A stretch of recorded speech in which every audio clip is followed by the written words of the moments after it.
देखिए आज की इस वीडियो में हम फिर से जो है क्लास 6वीं का चैप्टर 6 लेकर आए हुए हैं। चैप्टर 6 में जो है हमारा देश भारत के बारे में बताया गया है। यदि इस चैप्टर से पहले का चैप्टर 1, 2, 3, 4, 5 चैप्टर आपने नहीं देखा है तो प्लेलिस्ट एनसीईआरटी सीरीज करके प्लेलिस्ट बना हुआ है, उस प्लेलिस्ट में जाकर के जो है आप उस वीडियो को देख सकते हैं। ठीक है, तो चलिए देखते हैं। भारत क्या है, एक बहुत बड़े भौगोलिक क्या है विस्तार वाला देश है। अब यहाँ चौहद्दी दिया गया है कि उत्तर में जो है यह हिमालय के ऊंचे शिखर से घिरा है, पश्चिम में अरब सागर और पूरब में जो है बंगाल की खाड़ी है तथा दक्षिण में क्या है हिंद महासागर है। भारतीय प्रायद्वीप के तटों पे लहराते हैं। तो याद रखिएगा कि उत्तर में हिमालय की ऊंचे शिखर से घिरा है और पश्चिम में अरब सागर है और पूरब में बंगाल की खाड़ी और दक्षिण में जो है हिंद महासागर है।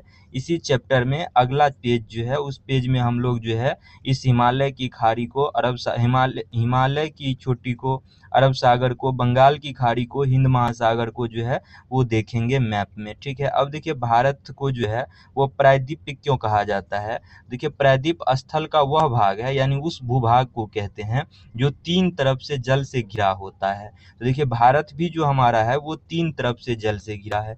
एक पश्चिम में तो अरब सागर है और पूरब में बंगाल की खाड़ी है और दक्षिण में क्या है हिंद महासागर है। तो तीनों ओर से जो है पानी से घिरा हुआ है, इसलिए जो है भारतीय प्रायद्वीप कहा जाता है।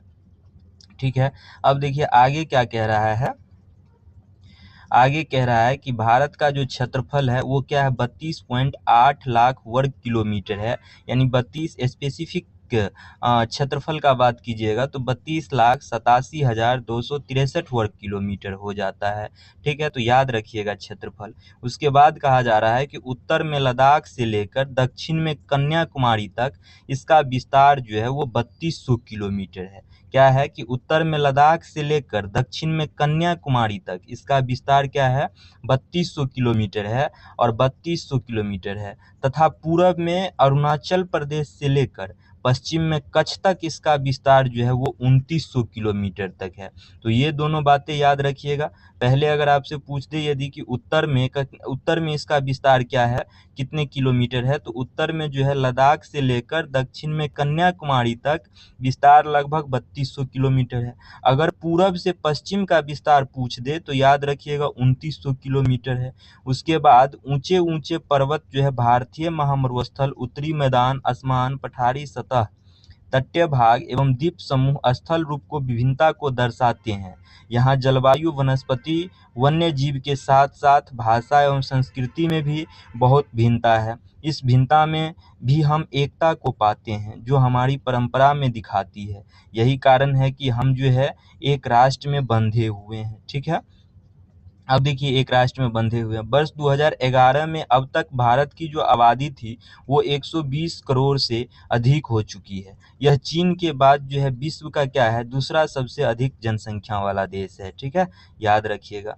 उसके बाद फिर आगे क्या कह रहा है, देखिए आगे कह रहा है भारत की स्थिति के बारे में बताया जा रहा है। तो भारत जो हमारा है वो उत्तरी पूर्वी गोलार्ध में स्थित है। ठीक है, यहाँ पूर्वी गोलार्ध नहीं दिया गया है, तो याद रखिएगा कि भारत जो हमारा है वो उत्तरी पूर्वी गोलार्ध में स्थित है और कर्क रेखा जिसे 23.5 डिग्री उत्तरी अक्षांश को कर्क रेखा कहते हैं वो लगभग मध्य से होकर हमारे भारत से गुजरती है, जो चित्र 6.2 में यानी कि हम नीचे पेज में देखेंगे। अब देखिए दक्षिण से उत्तर की ओर भारत की जो मुख्य भूमि का विस्तार है ना वो क्या है दक्षिण से उत्तर की ओर, यानी कि अक्षांशीय विस्तार का अगर आपसे चर्चा करें कि भारत का अक्षांशीय विस्तार क्या है तो देखिए अक्षांशीय विस्तार तो उत्तर से दक्षिण की ओर ही होगा। तो अक्षांशीय विस्तार जो है वो भारत का उत्तर में जो है यानी कि 8 डिग्री 4 मिनट उत्तरी तथा 37 डिग्री 6 मिनट उत्तरी अक्षांश के बीच है।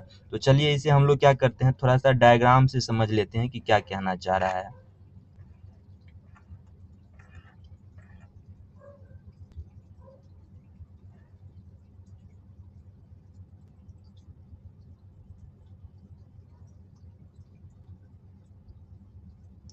देखिए जैसा कि ये हमारे भारत का क्या हुआ मैप है, जैसा कि ये हमारे भारत का जो है मैप है, नक्शा है। ठीक है, तो अब देखिए ये उत्तरी अक्षांश का जो हम बात कर रहे हैं, अक्षांशीय विस्तार का जो बात कर रहे हैं, वो भारत के दक्षिण में जो है, यहाँ जो है वो 8 डिग्री 4 मिनट से लेकर के जो है यहाँ उत्तर में जो है 37 डिग्री 6 मिनट है। ठीक है, अक्षांशीय विस्तार क्या है, उत्तर से लेके अक्षांशीय विस्तार जो है याद रखिएगा 8 डिग्री 4 मिनट से लेके 37 डिग्री जो है वो 6 मिनट है।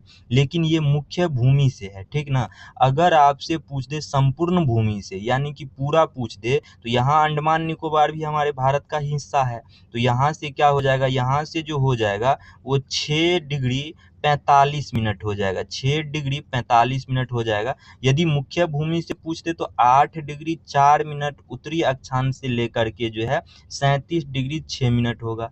अगर संपूर्ण भूभाग का अगर अक्षांशीय विस्तार पूछ दे, तो संपूर्ण भूभाग का यदि पूछ दे तो याद रखिएगा 6 डिग्री 45 मिनट हो जाएगा। ये तो अक्षांशीय विस्तार था। अगर देशांतर विस्तार पूछ दे, तो देशांतरीय विस्तार क्या होता है, पूरब से पश्चिम। तो देशांतरीय विस्तार जो है पश्चिम में जो हमारा हो जाएगा भारत का देशांतरीय विस्तार, वो क्या कहते हैं 68 डिग्री 7 मिनट, यानी गुजरात से 68 डिग्री 7 मिनट पूर्वी जो है, और 97 डिग्री जो है 97 डिग्री 25 मिनट, 97 डिग्री क्या हो जाएगा 25 मिनट, यानी पूर्वी देशांतर जो हमारा हो जाएगा, यानी देशांतर विस्तार हमारे भारत का जो हो जाएगा वो 68 डिग्री 7 मिनट से लेकर के 97 डिग्री 25 मिनट हो जाएगा। ठीक है, तो याद रखिएगा देशांतर विस्तार और अक्षांश विस्तार। अक्षांश विस्तार पूछ दे मुख्य भूमि से तो क्या कहिएगा 8 डिग्री 4 मिनट से लेकर के जो है 37 डिग्री 6 मिनट हो जाएगा। ठीक है, थोड़ा सा जूम कर लेते हैं।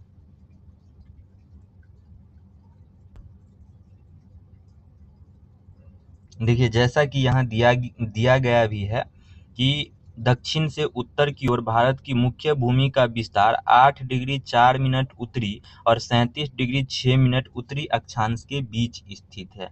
ठीक है, अब देखिए पश्चिम से लेकर पूरब तक भारत का जो विस्तार है ना, पश्चिम से लेकर पूरब तक, यानी कि अब देशांतरीय विस्तार का बात कर रहा है, 68 डिग्री 7 मिनट पूर्वी तथा 97 डिग्री 25 मिनट पूर्वी देशांतर के बीच है। अब देखिए यहाँ हम दक्षिण, ये तो हमारे भारत का दक्षिण में है, 8 डिग्री 4 मिनट हमारे भारत का कहाँ है, दक्षिण में भूभाग है। लेकिन हम लोग उत्तर ही इसलिए लगाते हैं क्योंकि हमारा भारत जो है विश्व की अपेक्षा जो है वो उत्तरी गोलार्ध और उत्तरी पूर्वी गोलार्ध में स्थित है। ठीक है, इसलिए हम लोग यहाँ दक्षिण भी नहीं कहते हैं और यहाँ क्या कहते हैं पश्चिम भी नहीं कहते हैं। ठीक है, क्योंकि हमारा भारत जो है विश्व की अपेक्षा उत्तरी पूर्वी गोलार्ध में स्थित है, इसलिए 8 डिग्री 4 मिनट उत्तर से लेकर 37 डिग्री 6 मिनट उत्तरी अक्षांश के बीच हमारे भारत का विस्तार है। और देशांतर में अगर पूछ दे तो 68 डिग्री 7 मिनट पूर्वी से लेकर 97 डिग्री 25 मिनट पूर्वी देशांतर के बीच हमारे भारत का विस्तार है। अगर हम विश्व को पूर्वी एवं पश्चिमी गोलार्ध में बांटते हैं तो भारत की स्थिति किस गोलार्ध में होगी, हमसे पूछा जा रहा है। विश्व को पूर्वी और पश्चिमी गोलार्ध में बांटते हैं तो भारत की स्थिति पूर्वी गोलार्ध में होगी, क्योंकि हम लोग पूर्वी देशांतर के बीच जो है हमारा भारत है। 68 डिग्री 7 मिनट पूर्वी, 97 डिग्री 25 मिनट पूरब के बीच में है। बहुत बड़े देशांतरीय विस्तार लगभग 29 डिग्री के कारण यहाँ के दो छोर पर स्थित स्थानों के स्थानीय समय में, यानी भारत के बारे में कहा जा रहा है, यहाँ और यहाँ इन दोनों का अंतर कितना, लगभग 29 डिग्री का आता है। तो 29 डिग्री के कारण स्थानों के स्थानीय समय में बहुत अधिक अंतर हो सकता है, क्योंकि देशांतर रेखा से 0 डिग्री देशांतर रेखा से हम लोग क्या करते हैं समय निकालते हैं, तो क्या है 29 डिग्री का अंतर है, इसलिए अधिक अंतर हो सकता था। इस तरह की दूरी पर स्थित दो स्थान के बीच समय का अंतर क्या हो जाएगा, लगभग 2 घंटे का होगा। समय का अंतर क्या हो जाएगा, लगभग 2 घंटे का होगा। और 2 घंटे का इसलिए होगा क्योंकि जैसा कि आपने पहले पढ़ा है, यानी हम कब पढ़े हैं, पहले पढ़े हैं, और किस चैप्टर में पढ़े हैं, 2 पेज में 2 नंबर चैप्टर में पढ़े हैं, चैप्टर 2 नंबर चैप्टर में पढ़े हैं। उसमें अक्षांश और देशांतर के बारे में बताया गया है। उसी में हम लोग पढ़े हैं कि क्या कहते हैं टाइम मानक समय रेखा किसे माना गया है, 82.5 डिग्री को माना गया है, और 82.5 डिग्री को ही क्यों माना गया है। ये सारी बातें जो है हम लोग चैप्टर 2 में पढ़े हैं। अक्षांश और देशांतर उस चैप्टर का नाम है, क्लास 6वीं में, यानी इसी क्लास का। ठीक है, अब देखिए क्या कह रहा है, आपने पहले पढ़ा है कि प्रत्येक 1 डिग्री देशांतर के लिए स्थानीय समय में 4 मिनट का अंतर होता है। अब हमारे भारत में कितनी डिग्री देशांतर का अंतर है? 29 डिग्री देशांतर का अंतर है। तो 29 गुने 4 करते हैं तो क्या हो जाएगा? 29 गुने 4 लगभग 2 घंटा का अंतर हो जाता है। यही बात तो यहाँ कह रहा है कि पूरब और पश्चिम छोर के बीच जो है 2 घंटे का अंतर लगभग हो जाता है। पश्चिम में गुजरात की अपेक्षा और पूरब में अरुणाचल प्रदेश की अपेक्षा सूर्योदय लगभग क्या हो जाएगा? 2 घंटे पहले होता है। क्यों होता है? वो अक्षांश और देशांतर वाला चैप्टर जो 2 नंबर चैप्टर है वो पढ़िएगा तो समझ में और ज्यादा आ जाएगा। ठीक है, अब देखिए आप पहले पढ़ चुके हैं कि 82.5 डिग्री पूर्वी देशांतर के स्थानीय समय को भारत का मानक समय क्यों माना गया है। ठीक है, और क्यों माना गया है? इसलिए माना गया है क्योंकि 82.5 डिग्री पूर्वी देशांतर जो है हमारे भारत के लगभग बीच से होकर गुजरती है और बीच से होकर गुजरती है। ठीक है, इसलिए माना गया है ताकि क्यों कहते हैं ज्यादा हमें जो है किसी भी प्रकार की कठिनाइयां ना झेलना पड़े समय के आधार पे। अब इस याम्योत्तर को भारत का मानक याम्योत्तर भी कहा जाता है। किस याम्योत्तर को? 82.5 डिग्री पूर्वी देशांतर के मानक याम्योत्तर को जो है 82.5 डिग्री पूर्वी देशांतर को जो है भारत का मानक याम्योत्तर भी कहा जाता है। ठीक है, अब देखिए आगे क्या कह रहा है कि 7 देशों की स्थलीय सीमा इसकी सीमा से जुड़ी है। यानी भारत की जो सीमा है वो अन्य 7 देशों की स्थल सीमा से जो है वो जुड़ी हुई है। ठीक है, जो हम अभी देखेंगे। देखिए कौन कौन सी सीमा जुड़ी हुई है स्थल के साथ। स्थल के साथ जुड़ने वाला तो एक पाकिस्तान है, अफगानिस्तान की सीमा भी यहाँ जुड़ रही है तो अफगानिस्तान भी हो जाएगा 2, और तीसरा जो है वो चीन हो जाएगा, नेपाल हो जाएगा, उसके बाद भूटान हो जाएगा। तो कितना? 1 2 3 4 और 5 देश हो गया, और छठा म्यांमार हो जाएगा, और 7वां क्या है? बांग्लादेश हो जाएगा। ठीक है, यानी हमारे भारत के स्थल सीमा के साथ जो है 7 अन्य स्थल देश की सीमा जो है वो टच कर रही है। ठीक है, तो याद रखिएगा। अब देखिए यहाँ क्या है, यहाँ क्या है? भारत के क्या कहते हैं? दक्षिण में अरब सागर है, और भारत के क्या कहते हैं? पूरब में बंगाल की खाड़ी है, और ये तो क्या कहते हैं?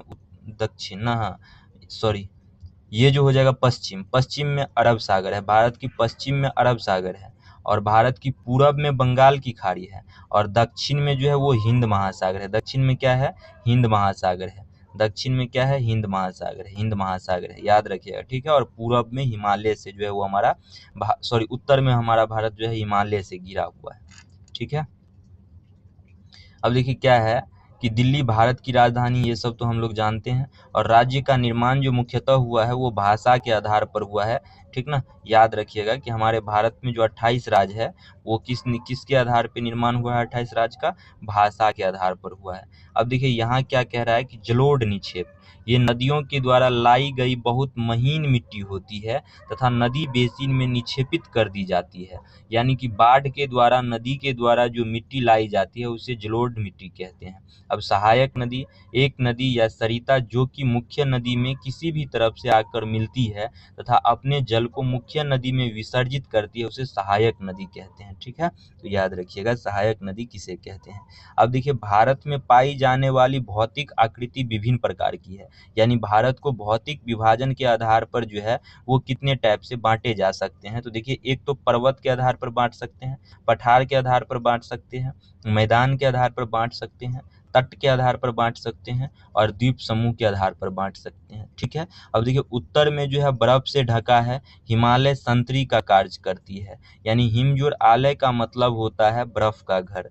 हिमालय पर्वत को 3 मुख्य समांतर श्रृंखलाएं में बांटी जाती है। यानी कि हिमालय पर्वत को कितने भागों में बांटा गया है? 3 भागों में बांटा गया है। सबसे उत्तर यानी कि सबसे ऊपर जो है वो बृहत हिमालय है, और इसी बृहत हिमालय को हिमाद्री भी कहते हैं।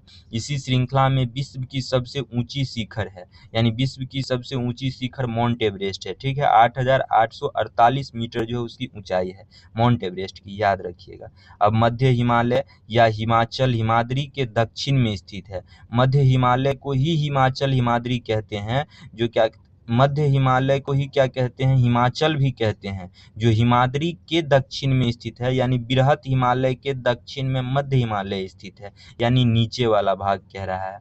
उसके बाद आगे कह रहा है कि बहुत से लोकप्रिय पहाड़ी स्थान यहाँ स्थित है, यानी कि मध्य हिमालय में क्या है, बहुत सी लोकप्रिय पहाड़ी जो है वो लोकप्रिय स्थान, पहाड़ी स्थान जो है वो स्थित है। 5 पहाड़ी स्थानों के नाम का पता लगाइए, ठीक है। अब देखिए आगे क्या कह रहा है, शिवालिक सबसे दक्षिण में स्थित है। हिमालय को जो 3 भागों में बांटे थे, उसमें जो ऊपर का भाग जो था वो क्या था, ऊपर का भाग एक बार याद कीजिएगा कि ऊपर का जो भाग था उसका नाम था बृहत हिमालय या हिमाद्री कहते थे, और बीच वाले भाग को जो था मध्य हिमालय या हिमाचल कहते हैं, और सबसे नीचे वाले भाग को जो है शिवालिक कहते हैं, ठीक है, तो याद रखिएगा। अब देखिए थोड़ा पहले इसे जान लेते हैं। यहाँ क्या दिया गया है कि गंगा एवं ब्रह्मपुत्रा नदियां विश्व की सबसे बड़ी डेल्टा का निर्माण करती है। याद रखिएगा, गंगा एवं ब्रह्मपुत्रा नदी जो है वो विश्व की सबसे बड़ी डेल्टा का निर्माण करती है, जिसे सुंदरवन डेल्टा कहा गया है। जिस डेल्टा का निर्माण करती है उस डेल्टा का नाम है सुंदरवन डेल्टा। इस डेल्टा की आकृति क्या कैसा है, तो त्रिभुजाकार है। डेल्टा स्थल का वह भाग है जो नदी के मुहाने पर बनता है, यानी डेल्टा कहाँ बनता है, नदी के मुहाने पर बनता है, ठीक है। नदी जहाँ नदियाँ समुद्र में प्रवेश करती है उस जगह को नदी का मुहाना कहा जाता है। तो याद रखिएगा, मुहाना किसे कहते हैं, जहाँ नदियाँ समुद्र में प्रवेश करती है उसे मुहाना कहा जाता है, और यह डेल्टा जो बनती है वह मुहाना पर बनती है। और यह जो डेल्टा सुंदरवन डेल्टा है जो वो क्या है, विश्व की सबसे बड़ी डेल्टा है, विश्व की क्या है, सबसे बड़ी डेल्टा है। और बड़ी डेल्टा, इसका आकार अगर आपसे पूछते तो त्रिभुजाकार है, और किस नदी के मिलने से बनती है, तो गंगा एवं ब्रह्मपुत्रा नदी के द्वारा बनती है। अब देखिए यहाँ क्या है कि हिमालय के दक्षिण में भारत का उत्तरी मैदान स्थित है, यानी कि यूपी बिहार का बात कर रहा है। भारत का दक्षिण जो है, हिमालय के दक्षिण में क्या है, हिमालय के दक्षिण में क्या है, भारत का उत्तरी मैदान स्थित है। ये मैदान समतल तथा सपाट है, और ये मैदान सिंधु, गंगा, ब्रह्मपुत्रा तथा इनकी सहायक नदियों के द्वारा लाए गए जलोढ़ निक्षेप से बनी हुई है। जलोढ़ मिट्टी मतलब महीन मिट्टी जो नदी के द्वारा लाई जाती है उस मिट्टी से बनी हुई है। नदियों के ये मैदान कृषि के लिए उपजाऊ भूमि प्रदान करते हैं, यही कारण है कि इन मैदान में जनसंख्या अधिक है, ठीक है। तो याद रखिएगा, हिमालय के दक्षिण में जो है वो भारत का उत्तरी मैदान है, यानी बिहार यूपी का बात कर रहा है, बिहार यूपी पश्चिम बंगाल का बात कर रहा है। ये मैदान कैसा है, समतल तथा सपाट है, और यह मैदान में जो है, इस मैदान का निर्माण कैसे हुआ है, तो सिंधु, गंगा, ब्रह्मपुत्रा तथा इनकी सहायक नदी के द्वारा जो है लाए गए जलोढ़ निक्षेपों से बने हैं।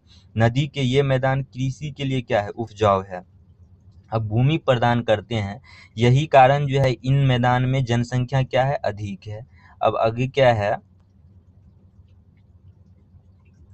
कि भारत के पश्चिमी भाग में भारतीय महामरुस्थल स्थित है, यानी कि राजस्थान का बात करा जा रहा है कि भारत के पश्चिमी भाग में भारतीय महामरुस्थल स्थित है, और यह शुष्क, गर्म तथा रेतीला स्थल है। कैसा स्थल है, शुष्क, गर्म तथा रेतीला स्थल है। यहाँ वनस्पति की मात्रा बहुत कम है। उत्तरी मैदानों की दक्षिण में प्रायद्वीपीय पठार है, यानी उत्तर मैदान के, यानी कि बिहार यूपी के दक्षिण में कैसा पठार है, प्रायद्वीपीय पठार स्थित है।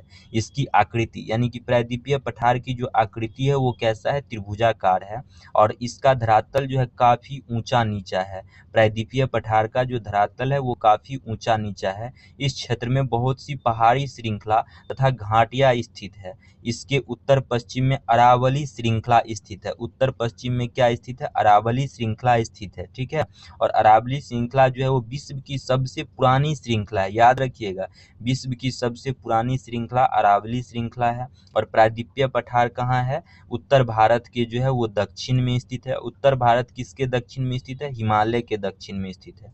अब देखिए विंध्य एवं सतपुरा भी महत्वपूर्ण श्रृंखलाएं हैं, और विंध्य और सतपुरा श्रृंखला से होकर नर्मदा तथा ताप्ती नदी बहती है, और ये नदियां जो है पश्चिम की तरफ बहने वाली नदियां हैं जो अरब सागर में गिरती है। कहाँ गिरती है, याद रखिएगा कि नर्मदा और ताप्ती नदी जो है वो विंध्य और सतपुरा की श्रृंखला से होकर गुजरती है, और यही दो नदियां हैं जो पश्चिम की ओर बहने वाली है, और ये अरब सागर में गिरती है।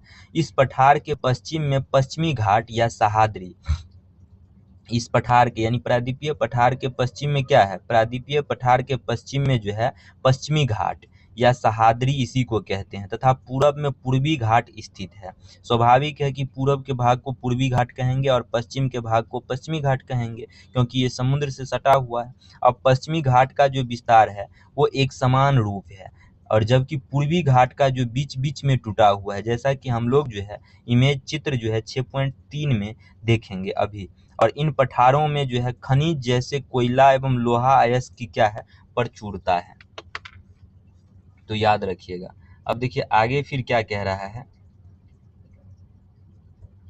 कि पश्चिमी घाट के पश्चिम में तथा पूर्वी घाट के पूर्वी में तटीय मैदान स्थित है। ठीक है, पश्चिमी तटीय मैदान जो है वो काफी संकरे हैं। याद रखिएगा, काफी संकरे मतलब क्या है, स्पेस कम है। और पूर्वी तटीय मैदान जो है अपेक्षाकृत क्या है, चौड़ा है। किसके अपेक्षाकृत चौड़ा है, तो पश्चिमी घाट के जो है पश्चिमी मैदान के अपेक्षाकृत क्या है, चौड़ा है। देखिए अपेक्षाकृत चौड़ा है। वहाँ पूरब की ओर बहने वाली कई नदियां हैं। महानदी है, गोदावरी है, कृष्णा है तथा कावेरी बंगाल की खाड़ी में गिरती है। ये नदियां अपने मुहाने पर उपजाऊ डेल्टा का निर्माण करती है, और बंगाल की खाड़ी में गंगा ब्रह्मपुत्रा नदियां के मुहाने पर सुंदरवन डेल्टा स्थित है, जो कि हम लोग पढ़ चुके हैं। ठीक है, अब देखिए थोड़ा सा हम लोग ये भी जान लेते हैं परवाल के बारे में। परवाल क्या है, तो थोड़ा सा देख लीजिए। ये क्या है, परवाल द्वीप है।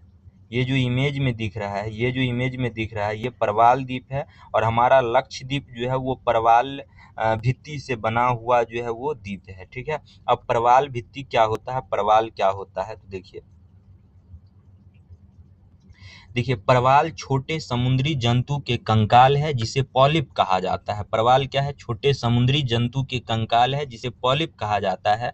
जब जीवित पॉलिप मरते हैं तब उनका कंकाल बच जाता है। क्या होता है, उसका कंकाल बच जाता है, और अन्य पॉलिप की वृद्धि इन ठोस कंकाल के ऊपर होती है, जो बढ़ते बढ़ते काफी ऊंचे होते जाते हैं, तथा इस प्रकार परवाल द्वीप का निर्माण करते हैं, जो चित्र 6.4 में जो है परवाल द्वीप को दिखाता है। क्या होता है कि जीव होता है, और वो जीव जो है मरते जाता है, और जीव के ऊपर जीव के ऊपर जीव के ऊपर जो है मरते जाता है, एक के ऊपर मरते जाता है।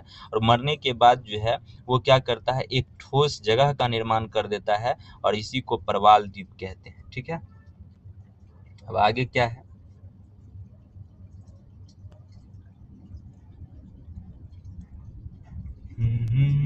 और ये तो सुनामी के बारे में बताया गया है, खास कुछ है नहीं। अब देखिए यहाँ क्या है कि भारत में दो द्वीप समूह है। एक लक्षद्वीप समूह है जो अरब सागर में स्थित है। ये केरल के तट से कुछ दूर स्थित परवाल द्वीप है। कौन सा, लक्षद्वीप समूह जो है अरब सागर में स्थित है, और ये केरल के तट से कुछ दूर स्थित परवाल द्वीप है। अंडमान एवं निकोबार द्वीप समूह जो है भारत से दक्षिण पूर्वी दिशा में बंगाल की खाड़ी में स्थित है। यानी कि अंडमान और निकोबार द्वीप समूह अगर आपसे पूछे तो ये बंगाल की खाड़ी में स्थित है, और लक्षद्वीप जो है ये अरब सागर में स्थित है। क्या आप जानते हैं कि कौन सा द्वीप समूह वर्ष 2004 में सुनामी से प्रभावित हुआ था? तो अंडमान निकोबार द्वीप समूह जो था वो सुनामी से 2004 में क्या हुआ था, प्रभावित हुआ था। समाचार पत्रों तथा लोगों से बातचीत के जरिए जानकारी प्राप्त कीजिए कि जब सुनामी भारतीय तट से टकराई थी तो किस प्रकार के लोगों ने अलग अलग तरीके से इस चुनौती का सामना किया था। ठीक है, सुनामी एक विशाल सागरीय तरंग है जो समुद्र तल पर भूकंप के कारण उत्पन्न होती है। तो याद रखिएगा कि सुनामी क्यों उत्पन्न होता है, कहाँ उत्पन्न होता है, तो सुनामी जो है समुद्र तल पर उत्पन्न होता है। क्यों उत्पन्न होता है, भूकंप के कारण। समुद्र तल पर जो भूकंप होता है ना, उसी वजह से जो है यह सुनामी उत्पन्न होता है। सुनामी क्या है, एक विशाल सागरीय क्या है, तरंग है। सुनामी क्यों उत्पन्न होता है, समुद्र तल पर भूकंप के कारण उत्पन्न होता है। ठीक है, अब ये सब क्या है, अभ्यास का क्वेश्चन है। ठीक है, तो आप खुद से क्या कीजिएगा कि अभ्यास का क्वेश्चन जो है वो सॉल्व कीजिएगा, और जहां भी अगर दिक्कत हो, ना बने, तो आप जरूर कमेंट कीजिएगा। हम कमेंट में जो है इसका जवाब जरूर आपको देंगे। ठीक है, देखिए स्क्रीनशॉट लेकर जो है आप बना सकते हैं। ये सारा क्या है, अभ्यास का प्रश्न है।